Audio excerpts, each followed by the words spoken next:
अरावली में कोई भी रिलैक्सेशन नहीं दिया गया है।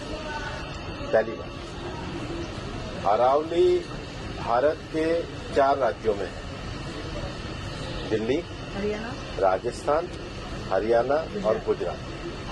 टोटल अरावली 39 डिस्ट्रिक्ट्स में है। अरावली की पिटीशन 1985 से चल रही है। इस पिटीशन में चलने के बाद अरावली में माइनिंग के स्ट्रिक्ट नियम होने चाहिए, इसके हम भी पूरी तरीके से समर्थन करते हैं। सुप्रीम कोर्ट ने चारों राज्यों को कहा कि अरावली की सेम डेफिनेशन होनी चाहिए। सेम डेफिनेशन में 100 मीटर को, जो कि 1968 का जो जियोलॉजी का स्टडी है रिचर्ड मॉर्फी, उसके कारण है। कुछ यूट्यूब चैनल ने और कुछ लोगों ने एक कंफ्यूजन खड़ा कर दिया कि 100 मीटर का अर्थ होगा टॉप के 100 मीटर। ऐसा नहीं है। उसका जो बेस स्ट्रक्चर है, जो पर्वत का बेस स्ट्रक्चर है, अगर वो जमीन के अंदर भी 20 मीटर है, वहां से लेके 100 मीटर तक प्रोटेक्शन है। तो जो 100 मीटर का प्रोटेक्शन है, जो लोगों ने कंफ्यूजन करा है कि मतलब ऊपर का 100 मीटर है, नीचे खुदाई कर सकेंगे, वो नहीं। मैं आपको फिर क्लियर कर रहा हूं। 100 मीटर का अर्थ है टॉप 100 मीटर से बॉटम के अंदर तक जो उसका पूरा फैलाव है। पहाड़ी तो ऐसे होती है, तो उसका बॉटम तो बड़ा होता है। जहां तक उसका बॉटम जाएगा, वहां से लेके 100 मीटर तक प्रोटेक्शन है।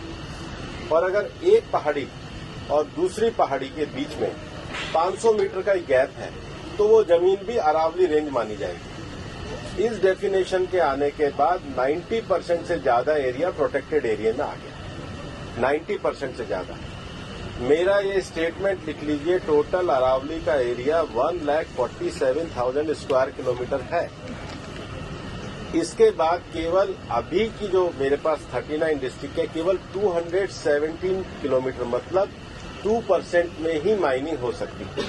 और वो भी हर तरीके से नहीं हो सकती। उसके लिए भी सुप्रीम कोर्ट ने डायरेक्शन दिया है कि आपने जैसे सारंडा और झारखंड में एक पूरा पहले माइनिंग प्लान बनाया है, वो प्लान तैयार करिए। वो प्लान तैयार करने के बाद भी ICFR जो इंस्टीट्यूशन है, उसकी परमिशन होगी, उसके बाद ही परमिशन मिलेगी। दिल्ली में कोई भी माइनिंग अलाउ ही नहीं है, ना होगी। मैं फिर दोहरा रहा हूं, दिल्ली की अरावली हिल्स में माइंस पूरी तरीके से बैन है। अरावली में लगभग 20 से ज्यादा फॉरेस्ट रिजर्व, प्रोटेक्टेड एरिया वो एज इट इज रहेंगे। तो reserve area, protected area, even 100 metre भी पहले क्या होता था, जो लोगों ने करा था कि टॉप को छोड़ के नीचे खुदाई करते थे, तो वो एक तरीके से उसके चारों तरफ करते थे। अब वो भी नहीं कर सकेंगे। तो मुझे लगता है सुप्रीम कोर्ट ने जो निर्णय दिया है, ministry of environment, survey of India, geological survey of India, और जियोलॉजिकल सर्वे ऑफ इंडिया में जो इंटरनेशनल स्टैंडर्ड है रिचर्ड मार्फी, उसको दिया। उसके बाद भी मामला सुप्रीम कोर्ट में है। हम पूरी तरीके से सहयोग करने के लिए तैयार हैं। पिछले 2 साल से लगातार स्वयं प्रधानमंत्री जी ने अरावली में वृक्षारोपण किया है। ये सरकार पिछले 1 साल से 2 साल से ग्रीन अरावली का मूवमेंट चला रही है। मैंने खुद ने पिछले दिनों उदयपुर में सारे डीएफओस की, मतलब चारों जिलों के 39 डीएफओ की मीटिंग करी है। हम हर डिस्ट्रिक्ट में अरावली की नेटिव स्पीशीज का एक नर्सरी लगा रहे हैं। हम ग्रीन अरावली के लिए प्रतिबद्ध हैं। ये एक झूठ फैलाया जा रहा है। और सबसे बड़ी बात है कि ये जो रिपोर्ट है, ये 2006 से राजस्थान में ऑलरेडी लागू है।